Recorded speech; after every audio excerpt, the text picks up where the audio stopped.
Lecture 10. New Religion. Passages from Nietzsche lecture of 1980 appear in a different typeface.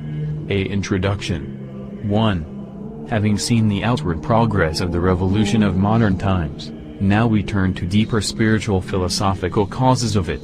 What happened in the human soul to make it want revolution that seems to make so little sense, be so impossible? What is theology of revolution? 2. End of 18th century is end of old order, age of stability, human institutions and art and culture based on at least remnant of Christianity and Christian feeling. Outbreak of revolution coincides with end of civilization. For 200 years we have been in a new age, a seeking for a new order. B. Crisis of knowledge, end of rationalism. 1. Since Middle Ages, rationalism reduces sphere of knowledge as it criticizes every tradition, spiritual realm, myth except outward world. 2. With Hume, reason goes as far as it can go, destroys all certain knowledge even of outward world. He said we can know only what we experience. Thus, against miracles, then, even natural religion, Randall 300. That the divinity may possibly be endowed with attributes which we have never seen exerted, may be governed by principles of action, which we cannot discover to be satisfied, all this will freely be allowed. But still this is mere possibility and hypothesis. We never can have reason to infer any attributes, or any principles of action in him, but so far as we know them to have been exerted and satisfied. Are there any marks of a distributive justice in the world?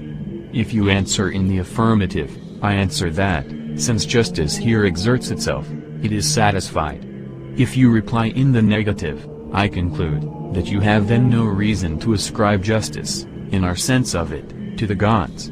If you hold a medium between affirmation and negation, by saying that the justice of the gods, at present, exerts itself in part, but not in its full extent, I answer that you have no reason to give it particular extent, but only so far as you see it at present exert itself. Clea no argument for the existence of God, 301. Randall, p. 310. Having thus disposed of the rational basis for faith and the moral governance of the world, Hume went on, in his dialogues, to show that there could not even be any argument for the existence of an all-wise and all-good Creator. There is no necessity of the universe having had a first cause. It is as easy to conceive of it as self-existent and eternal as to assume an external cause with those qualities. There is no analogy between an object in the world, like a watch, and the entire world. We have seen watches made, but not worlds. Order may be as natural as chaos, and hence harmony and universal law need no further reason for their existence, other than that we find them to obtain. From a finite world as effect we could assume at the most only a finite cause. If the universe did indeed have an author, he may have been an incompetent workman, or he may have long since died after completing his work, or he may have been a male and a female god, or a great number of gods. He may have been entirely good, or entirely evil, or both, or neither, probably the last. Clive Holbach went further, Materialism 302. Is it not more natural and more intelligible to derive everything which exists from the bosom of matter, whose existence is demonstrated by every one of our senses, whose effects we each instant experience, which we see acting, moving, communicating motion and generation ceaselessly, than to attribute the formation of things to an unknown force, to a spiritual being which cannot develop from its nature what it is not itself, and which, by the spiritual essence attributed to it, is incapable of doing anything and of setting anything in motion. CLV 3. But Hume goes further, undermine even knowledge of facts. Brinton paper 26, then p. 1 on chill. Man has two sorts of perceptions distinguishable by their varying liveliness and forcibleness, and there are two sorts of knowledge which correspond to them. On the one hand there is immediate sensation, present experience, what he calls impressions. From these we obtain knowledge of matters of fact. Then, there are our less lively impressions, our ideas, from which we come to know the relations of ideas. Our ideas are without exception derived from our impressions, and the only power of our minds is in compounding, transposing, augmenting, or diminishing the materials afforded us by the senses and experience.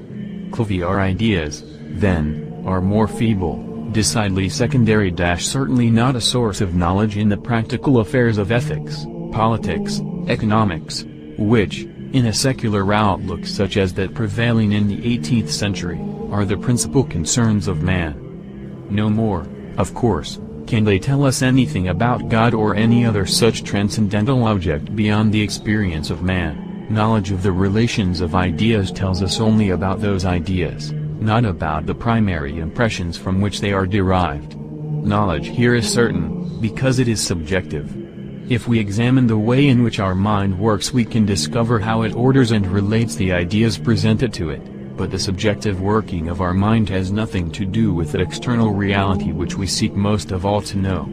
Our inquiry, then, into useful knowledge, must have to do exclusively with our impressions. Transcript text begins in middle of Fr. Seraphim's Brenton paper. Quote, "What we can know about the outer world, deal only with what he called impressions, matters of fact. First of all, we must acknowledge that we cannot know what things are in themselves. We do not have knowledge of the external entities which are presented to our senses, but only of the images of those things.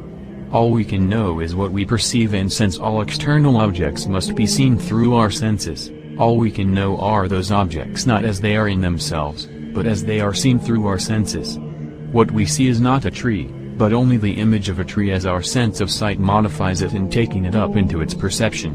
When we back away from it, it is not the tree that becomes smaller but the perception of it in our minds. And when we press our eyeballs in a certain way, it is not the tree that becomes double, but the image of it which is all we can know of it. So to begin with, we must realize that even our knowledge of matters of fact has a great deal of subjectivity in it. But now we must look to see if there's any objectivity at all in our knowledge. The next question we will ask about these impressions is, how do we come to know them? Beyond the evidence of the immediate sense testimony and the memory of this sense testimony, there is only one thing, one relation, which is cause and effect. When confronted with a certain cause, we expect a certain effect, and much of our daily experience is based upon the regularity of this relationship between causes and effects. But here again, if we search for certainty, we are bound to be disappointed. There is no necessary connection between cause and effect. We infer such a connection through experience of constant conjunction of two events. Thus, whenever I put my hand into a flame, I experience pain, but this will not necessarily happen each time I do it, because we have no knowledge that there's a certain connection between these two events. And so he says, the contrary of every matter of fact is still possible, because it can never imply a contradiction, and it is conceived by the mind with the same facility and distinctness, as if ever so conformable to reality. That is, it could happen as far as we know, that I put my hand in the flame and it will not experience pain. But how then do we infer this necessary connection between cause and effect? And he says that it's only by custom or habit. All inferences from experience, therefore, are effects of custom, not of reasoning. Custom, then, is the great guide of human life. It is that principle alone which renders our experiences useful to us and makes us expect, for the future, a similar train of events with those which have appeared in the past. But what, then, is left of knowledge and of the certain, absolute knowledge which the philosophers of the 18th century thought they had? The answer according to Hume, nothing whatsoever. Reason is a subjective faculty which has no necessary relation with the facts we seek to know. It is limited to tracing the relations of our ideas, which themselves are already twice removed from reality. And our senses are equally subjective, for they can never know the thing in itself, only an image of it which has in it no element of necessity and certainty. The contrary of every matter of fact is still possible. So he says, do you follow the instincts and propensities of nature in ascending to the veracity, the truthfulness of sense? But these lead you to believe that the very perception or sensible image is the external object. Which, of course, is not true. It is not. It's only an image in our mind. Do you disclaim this principle, in order to embrace a more rational opinion that the perceptions are only representations of something external? But here you depart from your natural propensities and more obvious sentiments, and still you are not able to satisfy your reason, which can never find any convincing argument from experience to prove that these perceptions are connected with any external objects. Clicks, and so, knowledge is dissolved. And what, then, is the answer? How do we live, according to Hume? And here's his answer: the great subverter of ... the excessive principles of skepticism is action, and employment, and the occupations of common life. These principles may flourish and triumph in the schools. But as soon as they leave the shade, and by the presence of the real objects, which actuate our passions and sentiments, are put into opposition to the more powerful principles of our nature, they vanish like smoke, and leave the most determined skeptic in the same condition as other mortals. Well, it's very nice for him to say, because he was a very comfortable English gentleman. He had his fireplace, cozy warm nook, country house, and in fact wrote his history of England and was concerned about practical things, and this philosophy did not upset him terribly. But the poor people who read this and take it seriously and have a real sort of passion to know what they can know, and they believe in reason, for them the whole universe is destroyed.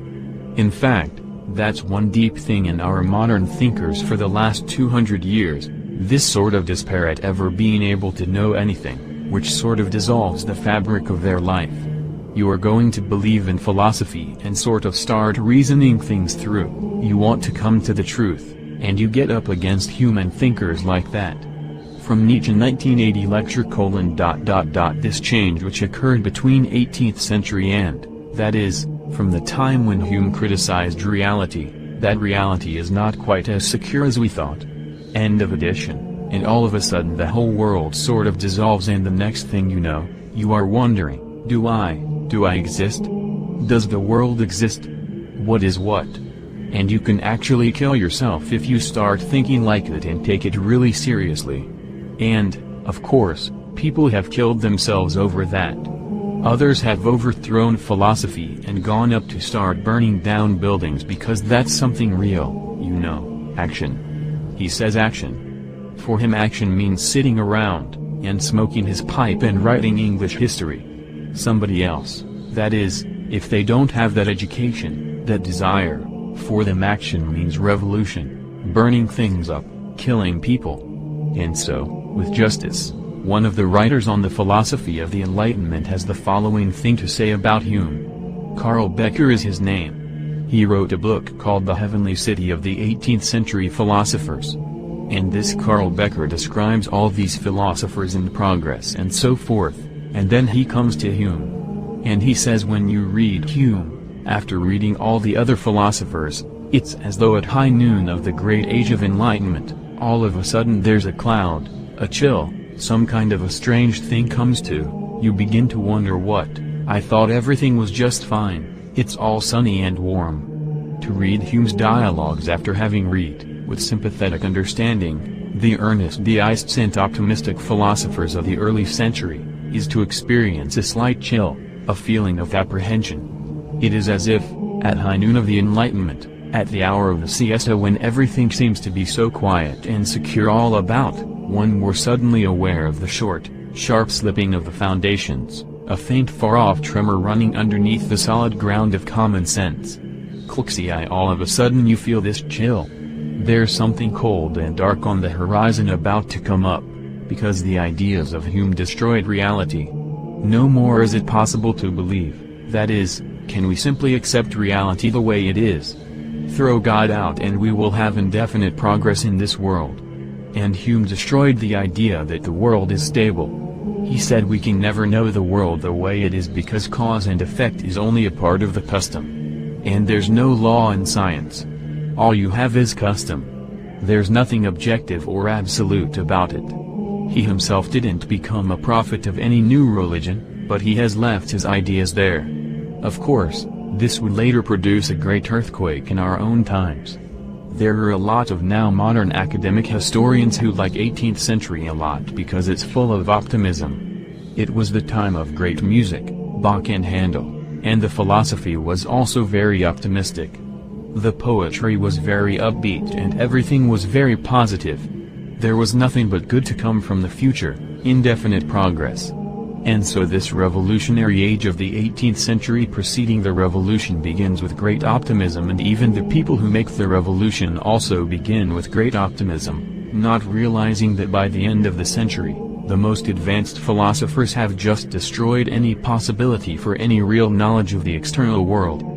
And it takes time for deep ideas like that to filter down into the people, but when they do, we'll see it produces disastrous effects. Kant. Now we'll come to the thinker who is at this very time, the beginning of the revolutionary age, who stands between this old world of rationalistic philosophy when philosophers still thought they could reason to certain conclusions, even though they kept changing conclusions, and our new age when all of knowledge becomes uncertain. And this thinker has a very key place because he performed what has been called, the Copernican revolution of philosophy. And his name is Immanuel Kant, who lived 1724 to 1804. We already saw that the very beginning of modern philosophy with Descartes had begun not with some kind of outward observation or revelation, it began already with some kind of subjectivism. That is, when Descartes said, "I think, therefore I am," this is the first clear idea, and from this, he deduces everything else, the outward world, God and absolutely everything, because if there is something, then the world is real. If there's a real world, then there must be a God who created it. And he has clear, distinct ideas about all these realities and thinks he has a nice, tight philosophical system. But it all begins with his own observation of himself, which of course shows how far away he is from Christianity, which starts with God who created the world and created us. But since they trust reason as the only faculty which can give us knowledge, they cannot start with God because you do not see God. And so it happens that when these rationalists, particularly Hume, succeed in destroying our knowledge of God, of religion, of the spiritual world and then even of the material world, what is left? And the answer, what is left, is the same, some kind of self-awareness. And so the last hope that man has that there is some kind of knowledge rests in his own awareness of himself. And this is what Kant did. He made a Copernican revolution by saying that it is not the mind which revolves around the world, in order to know what it is rather the world which revolves around me, around the mind.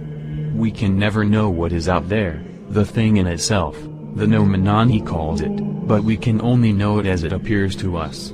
And such categories of reality as space and time are not categories of outward reality, but rather, of my mind, that is, I must see them in terms of space and mind. These are the categories which my mind organizes a reality with. And of course, if this is true, there is some kind of knowledge left. Not as reality as it is in itself, but reality as it must appear to me because I have that kind of mind. And so, knowledge is possible. And even knowledge of God is possible because he says that it's based on inward feeling, subjective feeling, which shows how much he was under the influence of the pietist movement of his time, which was reacting against the Enlightenment rationalism, the deadness of it. But reality in itself is absolutely unknowable. Only what I see is knowable. We have here observations on this by Heinrich Heine, a German Jew, who came to France because it was too dangerous in Germany and wrote this book on religion and philosophy in Germany in 1833 or 4, and got a hold of the feeling behind these thinkers very nicely and communicated what their meaning is. He was trying to interpret German philosophy to the French. And this is what he has to say about Kant. I am about to speak of a man whose mere name has the might of an exorcism. I speak of Immanuel Kant. It is said that night-wandering spirits are filled with terror at sight of the headman's axe. With what mighty fear, then, must they be stricken when there is held up to them Kant's critique of pure reason. This is the sword that slew deism in Germany. To speak frankly, you French have been tame and moderate compared with us Germans. At most you could but kill a king, and he had already lost his head before you guillotined him. For accompaniment to such deeds you must needs cause such a drumming and shrieking and stamping of feet that the whole universe trembled. To compare Maximilian Robespierre with Immanuel Kant is to confer too high an honor upon the former. Maximilian Robespierre, the great citizen of the Rue Saint-Honore, had, it is true, his sudden attacks of destructiveness when it was a question of the monarchy, and his frame was violently convulsed when the fit of regicidal epilepsy was on, but as soon as it came to be a question about the Supreme Being, he wiped the white froth from his lips, washed the blood from his hands, donned his blue Sunday coat with silver buttons, and stuck a nosegay into the bosom of his broad vest. He went to Notre Dame to worship reason and God and even to burn the image of atheism. The history of Immanuel Kant's life is difficult to portray, for he had neither life nor history. He led a mechanical, regular, almost abstract bachelor existence in a little retired street of Königsberg, an old town on the northeastern frontier of Germany.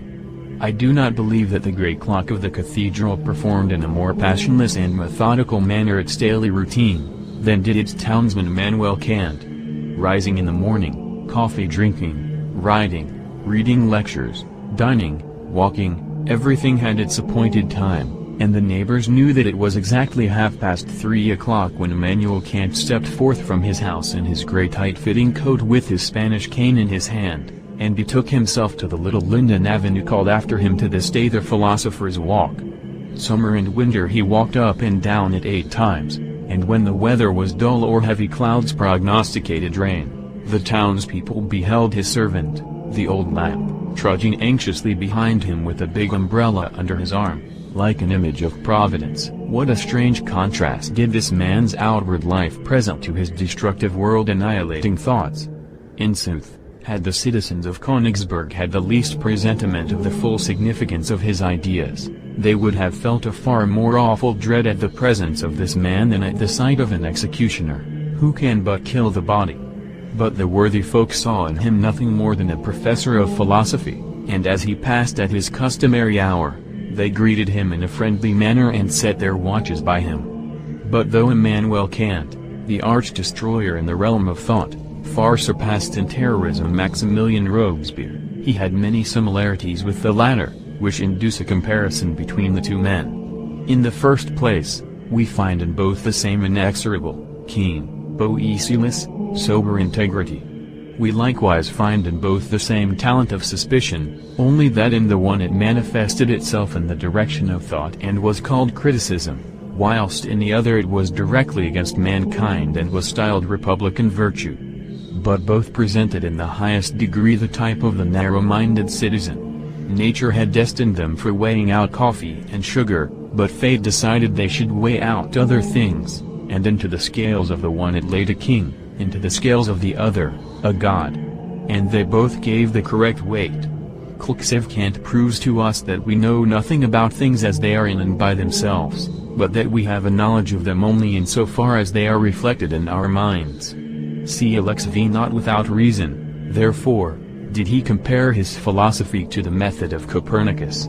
Formerly, when men conceived the world as standing still and the sun is revolving around it, astronomical calculations failed to agree accurately, but when Copernicus made the sun stand still and the earth revolve around it, behold, everything accorded admirably. So formerly reason, like the sun, moved round the universe of phenomena, and sought to throw light upon it. But Kant bade reason, the sun, stand still, and the universe of phenomena now turns round, and is illuminated the moment it comes within the region of the intellectual orb. God, according to Kant, is an omen. As a result of his argument, this ideal and transcendental being, hitherto called God, is a mere fiction. It has arisen from a natural illusion. Kant shows that we can know nothing regarding this nomen, regarding God, and that all reasonable proof of his existence is impossible. The words of Dante, "Leave all hope behind," may be inscribed over this portion of the Critique of Pure Reason.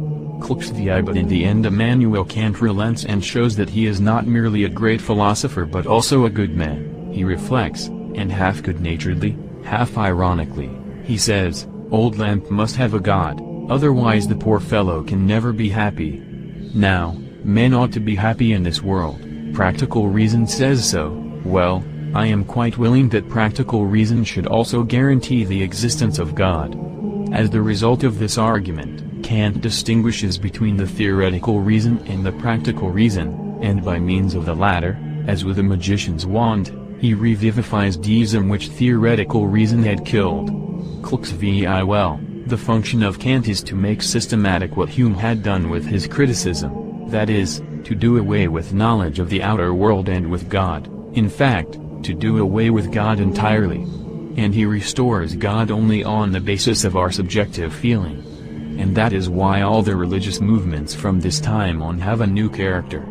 Because previously the idea of God is something which different people think they know by various kinds of revelations, even when they are wrong, but it's about some being who is out there.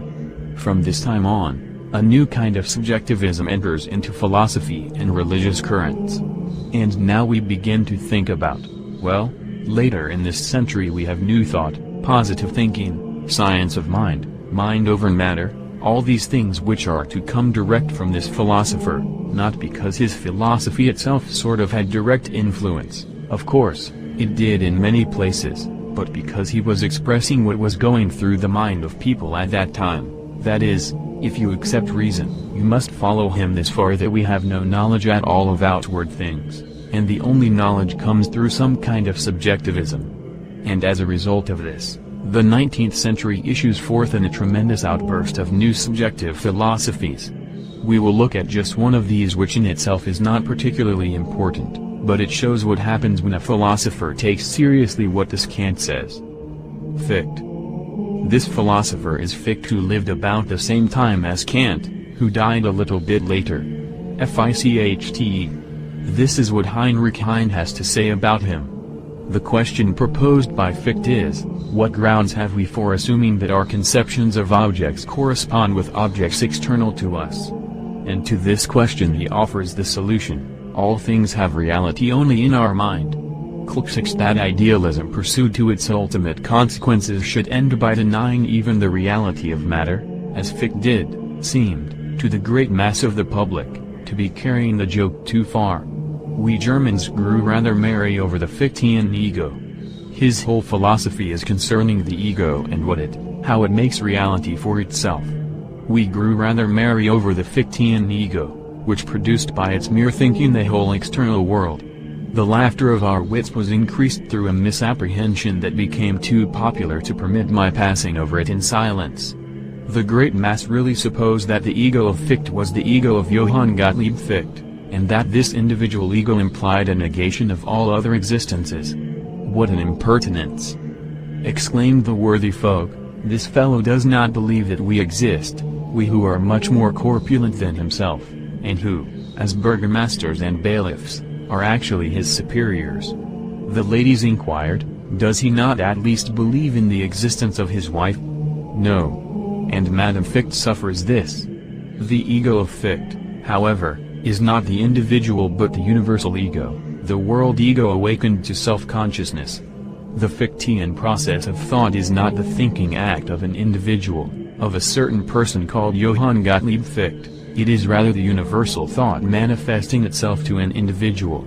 As we say, it rains, it lightens, and so on, so Fichte ought not to say, I think, but it thinks, the universal world thought thinks in me.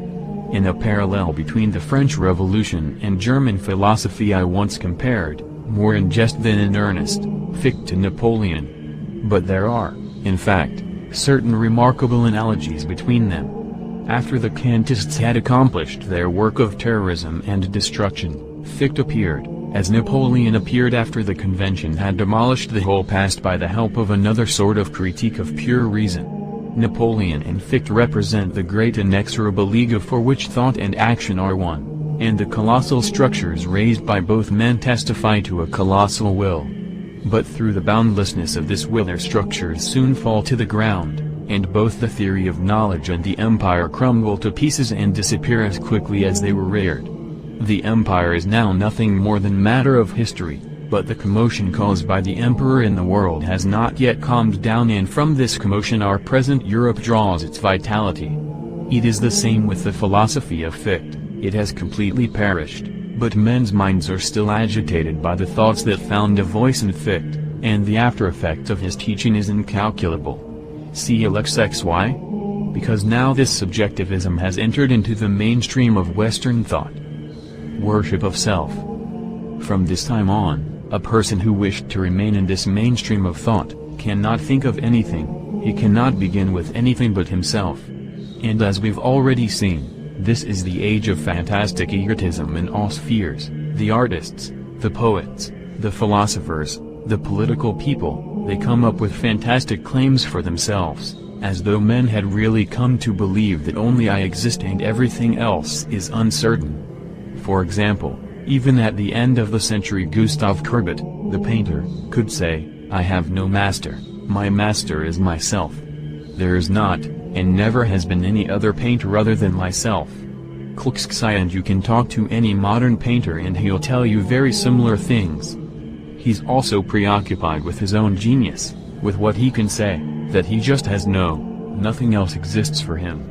It's all bound up with his own conception of art and reality. A lot of artists think that they're very proud. And he sort of expressed it in that way. It's in accordance with these ideals of Kant. He was the center of the universe. And so you can say that once God has been dethroned in the 18th century, they look for a new God, and Kant gave the new God. The new God is student, demonic, FRS, no, well, just myself. And so, in the mainstream of Western thought, we see the beginning of the formation of a new deity, the self. The world previously went around God, and now the world begins to go around the self. And this idea will go very deep into Western man. Therefore we come to this problem: if there's a new God, what happens to the old God? But if there is this new deity being formed, what happens to the old deity, that is, the God of Christianity, who lived on in some form even in Protestantism and the sects?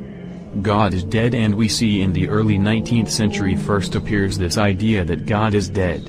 And here we come to what we can call the first dogma of the new religion that is being formed, the religion underlying this revolutionary dream, and this dogma is called the death of God. This phrase that God is dead is a very important concept. It's used by all existentialists nowadays. The phrase death of God appears first, as far as we can tell, in the writings of Joseph de Maistre, the great conservative who was defending Catholicism against the revolution, in the early years of the 19th century.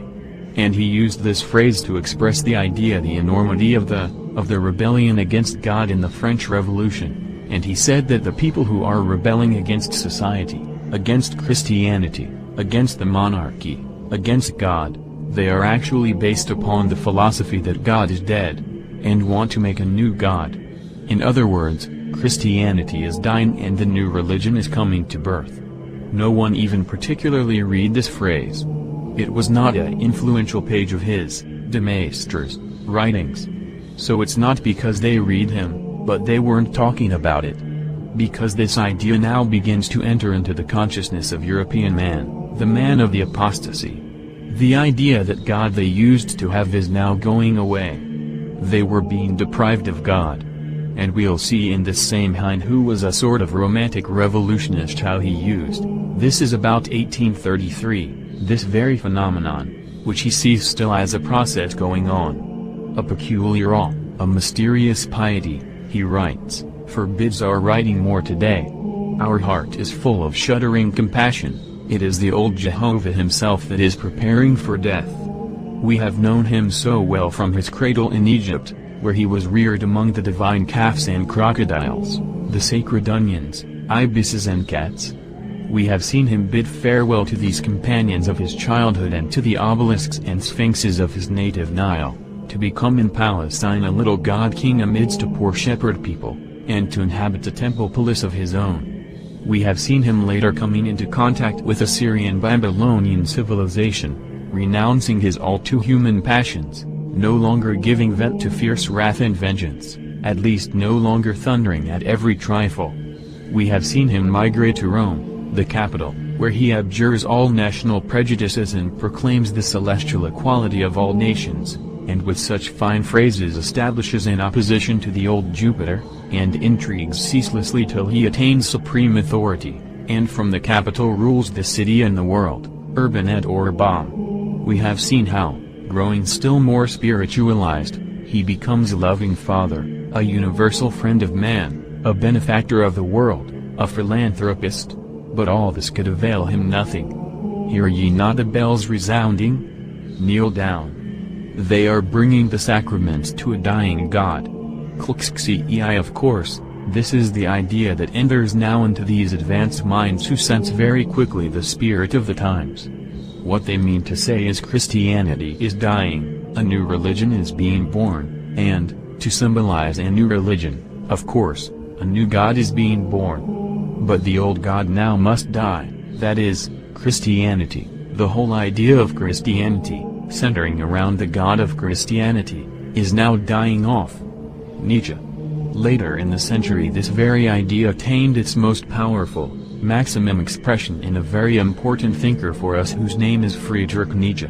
Nietzsche, who lived 54 to 1900. The last 10 years of his life he was insane, and, finally was found in the streets of Naples, I believe, crying, "I am Antichrist." Clxxiv, and they finally had to put him away. His sister and his mother took care of him. Nietzsche had a very romantic temperament, very open to all kinds of higher ideas, struggle, sentimental. In his youth he was a Protestant seminary student and came to hate Christianity because he saw in it the principle of weakness, which, of course, was true because Luther had taken out of Christianity the idea of struggle and left it something very weak which does not satisfy either the mind or the heart, something which could be totally dry and rational on the one hand, or totally sentimental on the other hand. Nietzsche could see no one who was struggling, no great ascetics, no heroes of Christianity, and from that he concluded that the whole of Christianity was a monstrous farce, a deception practiced upon humanity that does not satisfy the reason which wants truth, and this is full of superstition because he is full of the idea you can only know what is rational, and therefore he rejects everything above the rational. On the other hand, it says nothing to the heart because it becomes so watered down that it is feeble. And he saw it was simply a way of keeping people quiet and satisfied with their lot, and he said that was for the hurt. And out of his rejection of Christianity he developed the idea that there are going to be strong people who are going to be ruthless and barbarous and who are going to take over whole countries and rule the world. Of course, Hitler deliberately said, "I am the Superman." CLXXV, he brought out the sister of Nietzsche, who was still alive 1933, and even got her to pose with him and to say, "Yes, you are the Superman my brother was talking about." And Hitler made her one of the honored members of his realm because he was the Superman that Nietzsche prophesied. Of course, Nietzsche would have admired his ruthlessness, but would have considered him also part of this same herd mentality because he was looking for some real, tremendous figure, some world leader who was completely ruthless, completely strong, totally removed from all superstitions, but a very noble person, because Nietzsche himself was filled with the highest natural instincts for nobility and struggle. He was a great student of Greek literature, and one of his first books talks about the Dionysian element in Greece, because until his time people regarded Greece as the home of the classical tradition of the Apollo, and he said no, that Greece was also filled with this striving, this romantic feeling which he symbolized by Dionysius. And that was what he wanted, to be like Dionysius, constantly striving, struggling for something higher. Here he mentions the changing human institutions, the rise of capitalism, different ideas and morality, enforce the faith you have in evolution. The concept that an organism reacting to and acting upon a complex environment evolves is now basic. All ideas and institutions are today thought to be primarily social products functioning in social groups and spring from some necessity of effecting some kind of adaptation between human nature and its environment. All the fields of human interest have undergone this general sociologizing and psychologizing tendency. The example of religion and theology will be a sufficient illustration. Whereas the 18th century thought of religion and theology as a deductive and demonstrable set of propositions, men now consider religion as primarily a social product, a way of life springing from a social organization of men's religious experiences, and theology as a rationalization of certain fundamental feelings and experiences of human nature. We no longer prove the existence of God. We talk rather of the meaning of God in human experience. We no longer demonstrate the future life, we investigate the effect of the belief in immortality upon human conduct. We see here very clearly that this is the next stage beyond Hume, who destroyed all these things. You can no longer believe in those old ideas, and this is the next stage, which has nothing to do with scientific discovery. This is simply what is in the air. Once reason continues its march, it will end at its own suicide. But Nietzsche's, ideas are extremely powerful because he caught the spirit of the times and proclaimed a new gospel, which he puts in various forms but most powerfully in his book called Thus Spake Zarathustra. It was after Zoroaster, that is, a pagan, in all this religion of fire worship, based upon the teaching of Zoroaster, who's the 8th century BC or so. He uses this just as a literary device to express a new prophet, who is speaking to the new mankind. He wrote a book called Thus Spake Zarathustra, which is, Zarathustra. He takes this ancient pagan, actually he was a man who lived and became like a god with this religion, Zoroasterism. And he used him like a prophet for this new religion of his. And he was the one who took up this phrase that de Maistre earlier had used, that God is dead. He says in this book, Nietzsche, Nietzsche, in his book Thus Spake Zarathustra, this prophet, so-called prophet, says, there is no truth. There is no absolute state of affairs, no thing in itself. And this is what he calls nihilism. Here we see quite clearly this idea, God is dead. He expressed this in two ways, one by saying, God is dead, and one by saying, there is no truth. These are two aspects of the same thing. And we see human Kant destroyed both God and the very idea of truth. Now there must be a new God, a new idea of truth. He even says in one place, you talk always about truth, but what if there is no truth? Then what sweet forbidden flowers grow beside the highway of life? See LXXX, which, of course, in our time we've tasted those sweet flowers. If there is no God, there's no death, and it is no immortality. This is what happens. As Nietzsche says, there is no truth. There is no absolute state of affairs, no thing in itself.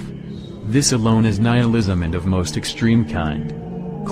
Again he says, asks the question, what does nihilism mean? That the highest values are losing their value.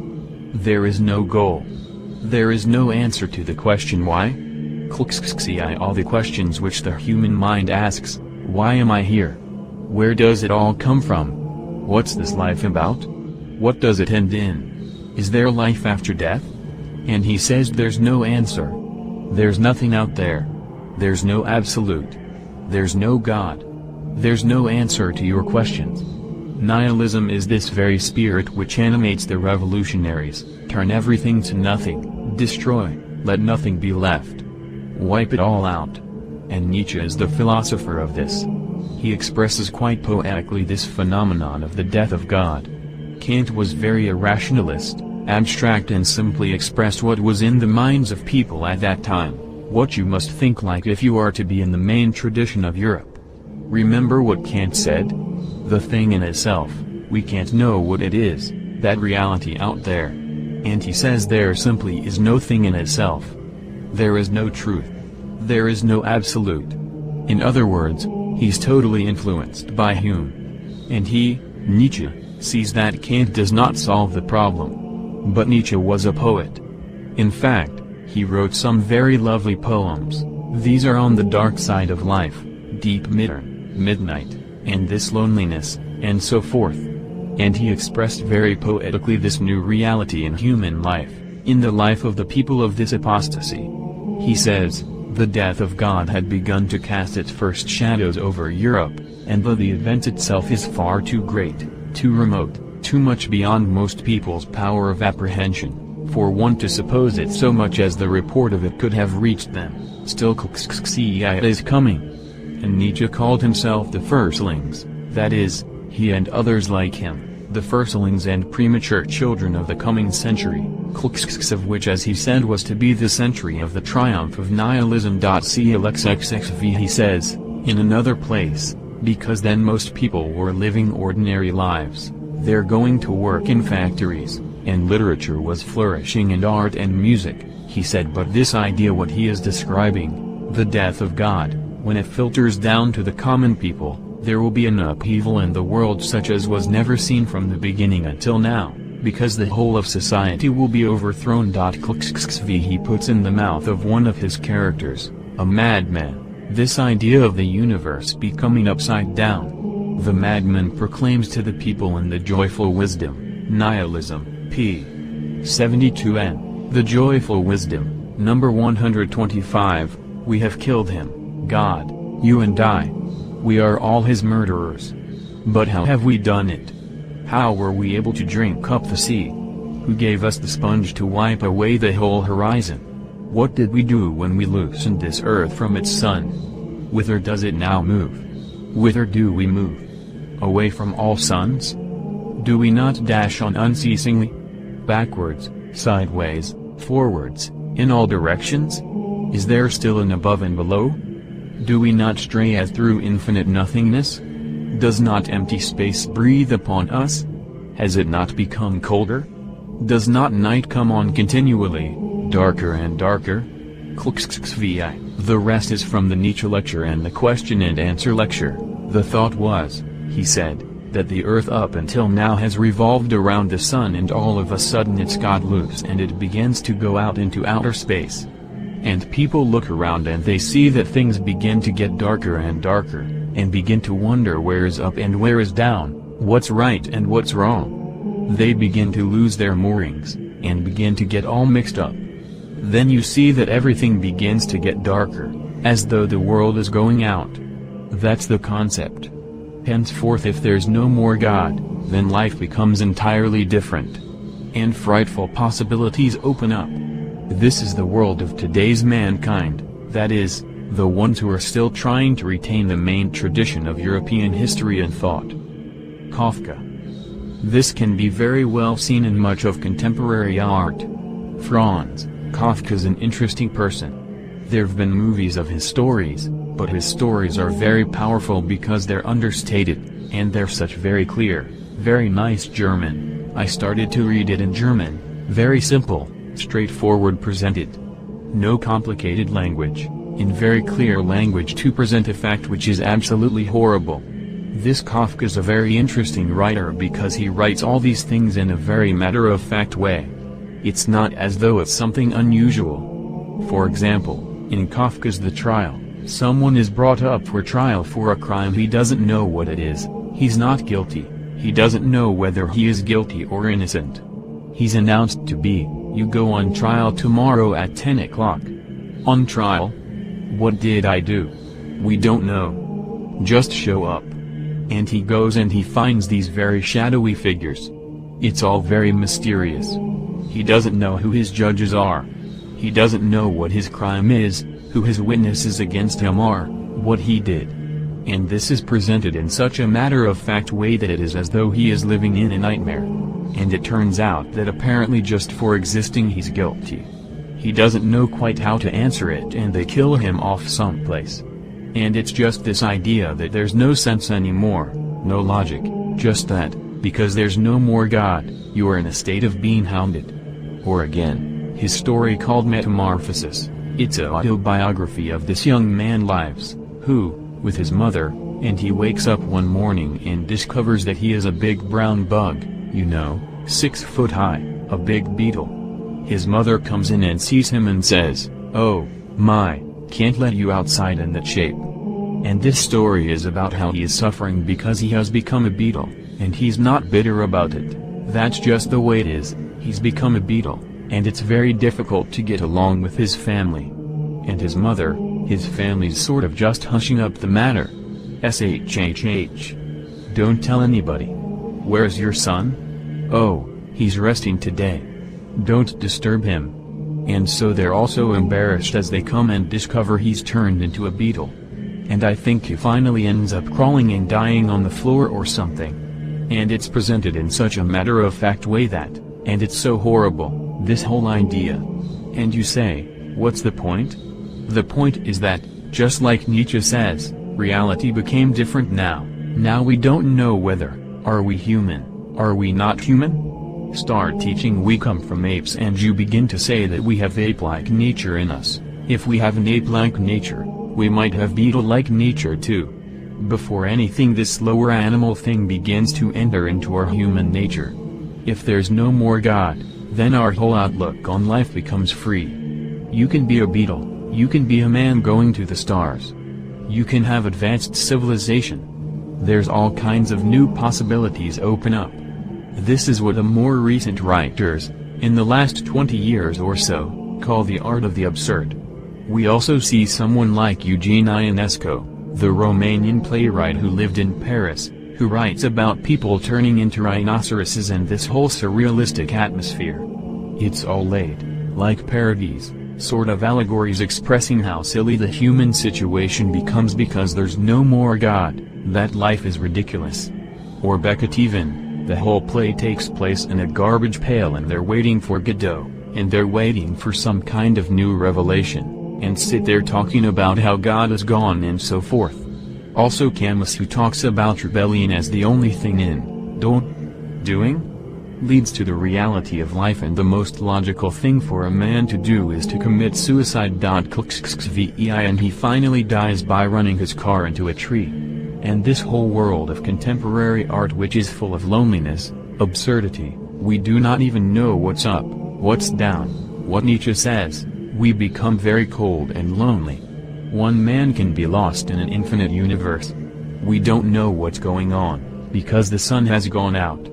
God is gone. And of course, if you don't believe in God, the world becomes a very miserable place.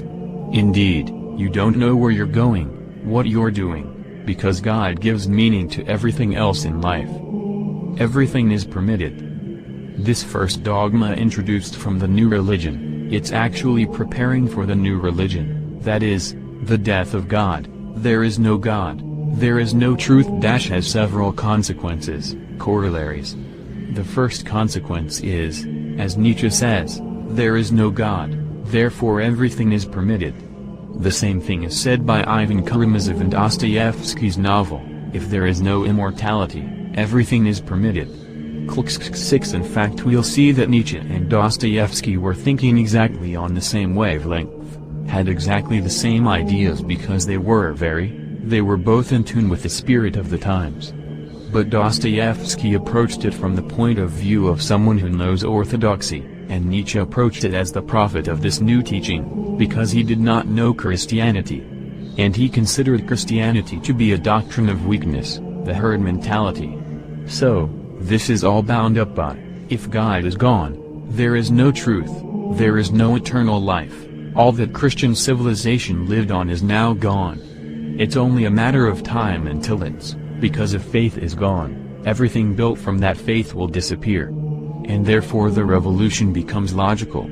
So the first consequence is, everything is permitted, that is, revolution, any kind of experiment in morality, government, art. In fact, we'll see in a later lecture, how the very concept of art suddenly starts to crumble. What is art becomes filled with these very revolutionary, nihilistic ideas. A new age. The second consequence of the death of God is that there begins to be a new age. Nietzsche says in 1884, "It may be that I am the first to light upon an idea which will divide the history of mankind in two. As a result, all who are born after us belong to a higher history than any history hitherto."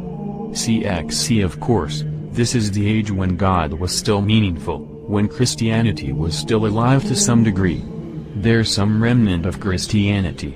And the new age when God is removed as the center, when Christianity is no longer accepted, that is the age of normal humanity and the age of revolution. But as a matter of fact he wasn't so original as he thought, because 12 years before this Dostoevsky already expressed exactly the same idea in the thought of this Kirillov the possessed, who said in one of his prophetic moments, "Everything will be new. Then they will divide history into two parts, from the gorilla to the annihilation of God, and from the annihilation of God to the transformation of the earth, and of man physically." See, this is the idea of a new paradise coming up. This is Kirillov, the one who thought he had to become God in the possessed. Superman. And finally we come to this third consequence of this idea: God is dead, that is, there shall be annihilation of God, shall be the total transformation of the earth and man physically. Which means Superman, the coming of the Superman. Man is only something which is temporary and has to be superseded because he's too weak. He's going to become a Superman. And what he means by Superman is someone who does not care about Christian morality. If you feel like killing someone, you kill. If you feel like doing anything you please, you do it. If want to go conquering the world, you conquer the world, blow people up, however you please, because there's now a new morality. Of course, communists did it even more so.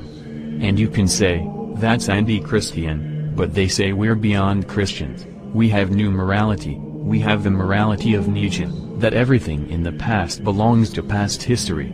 Now there's a new transformation in human nature and we are the ones who are first fruits of this new transformation.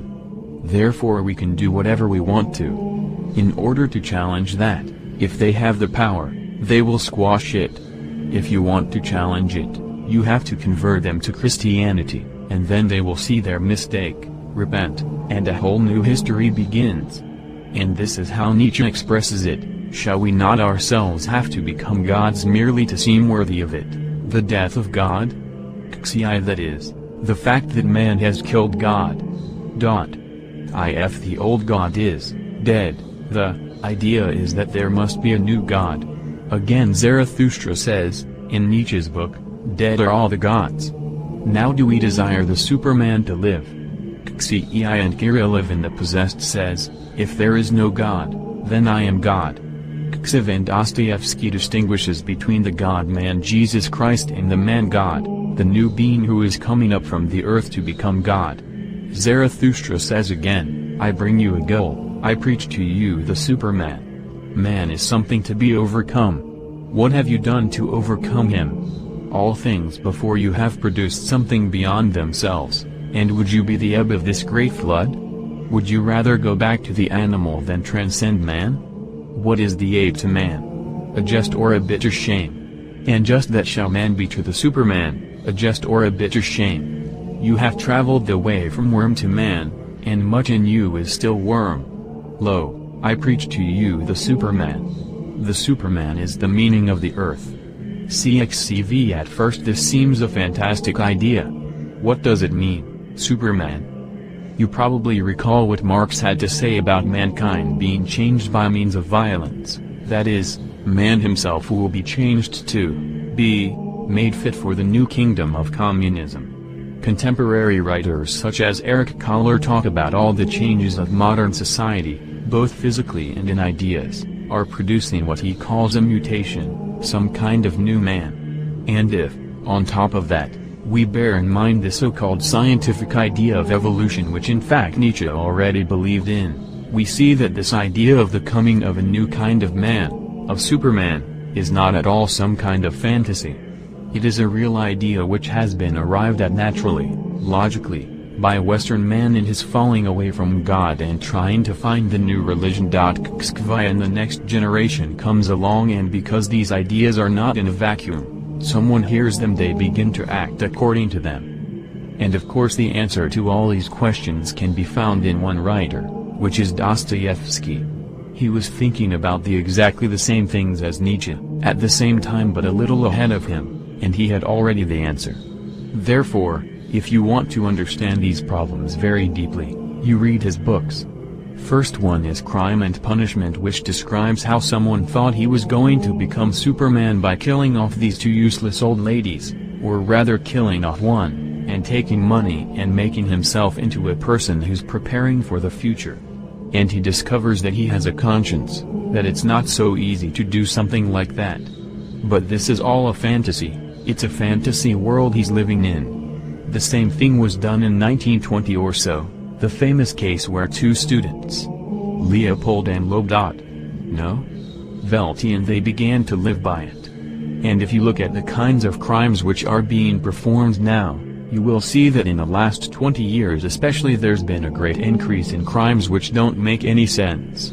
That is, people usually in the old days, they could solve murders. Almost all murders were solved in the old days because either there was a jealousy, a man killing his wife, or vice versa, or a lover, or anger, or a fit, or a fight in a bar. And now the murders make no sense. There's a few of the old kind, but now there's a new kind of murder, and people are just killing because for the fun of it. And that is very difficult to trace them down. Now most murders are unsolved.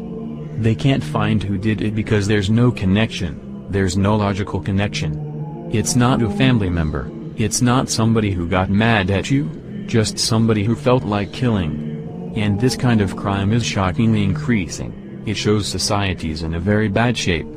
And some make a point of killing a whole set of people, 20 people or more. So this is the new morality, beyond good and evil. That's one of Nietzsche's works. There are several ideas here. One is beyond good and evil because there's no more morality. The other one is the Superman. Since there's no God, there must be a new man, a new God which is man. And Dostoevsky wrote about these questions also in his book called The Possessed or the Demons, in which he describes the mentality of people who were preparing to make the revolution in Russia. And some of them have very profound ideas. He comes up with the idea that to make mankind happy, you must kill most people, because there's too many people to make everybody happy. Therefore he calculated in Russia, to make Russia a happy country you have to kill 100 million people. Solzhenitsyn figured out that that was exactly the number of people that were killed because the revolution lasts 65 years. That's what was happening in Cambodia when they killed off right away in the first 6 months. They killed off 2 million people because there are too many people, too many smart people. Therefore everybody who had been past high school had to be killed. Therefore all doctors, lawyers, advanced people like that were all killed, except a few who escaped. Student, then once these ideas get in the air, it's like a poison. F.R.S. That's right. That's right. You can see from this Raskolnikov. It's very realistic description Dostoevsky makes in Crime and Punishment. This person is possessed by these ideas. And he doesn't have any, he's not his own man. He's pushed from one idea to the next, and every time he comes across, all of a sudden he has a good impulse to give somebody some money. It's just out of what's ever left of Christianity in him, because he had a pious mother and pious sister, some kind of Christianity in his background. And he gives some money to somebody and later on he says, "Oh, you fool. You could have used that money to help your project and kill that old lady or something, get an axe to kill the old lady." He's always reproaching himself because he has some good impulses. He's possessed by these ideas, and has no rest until he finally goes and performs the murder. And that's what happens when we get someone like Raskolnikov from Crime and Punishment who reads all these ideas. Someone like Nietzsche says the Superman is to come. We have to be overcoming mankind. Mankind is too weak. Actually, if you compare, today's the day of Saint Anthony the Great, 1980. The answer to Nietzsche is Anthony the Great, because Anthony the Great did overcome mankind, his own human nature. He was like an angel on earth, and these people, thinkers, totally lost contact, because they lost Christianity, they lost contact with these saints. And therefore they didn't realize that there is a whole family of people who are in this process of overcoming human nature with the grace of God. Not knowing that, he saw that human nature by itself is so small and weak, that it's not worth fighting for.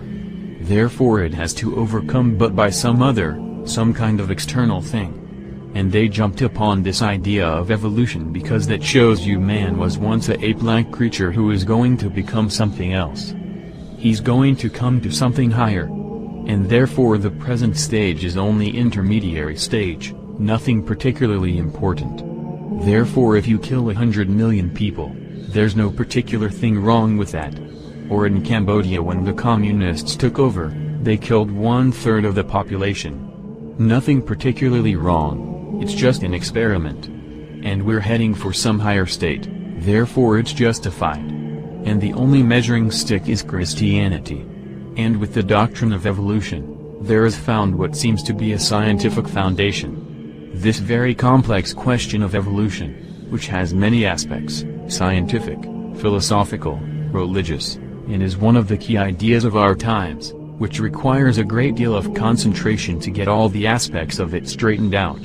We'll have to examine precisely this doctrine of evolution to see what it gives to modern man and give enough to criticize it quite thoroughly so as to see what part it might place in the philosophy of the apostasy. Because this idea is, as it were, a key to understanding the whole revolution, the whole idea of a new age which is coming about through the chiliastic expectations of all these writers we've been talking about. In our next lecture, we'll talk about it in general terms and also we'll talk about more specifically the one great prophet of evolutionism of our times, who is Teilhard de Chardin, who is most symptomatic of all these chiliastic currents which are going out in the world now.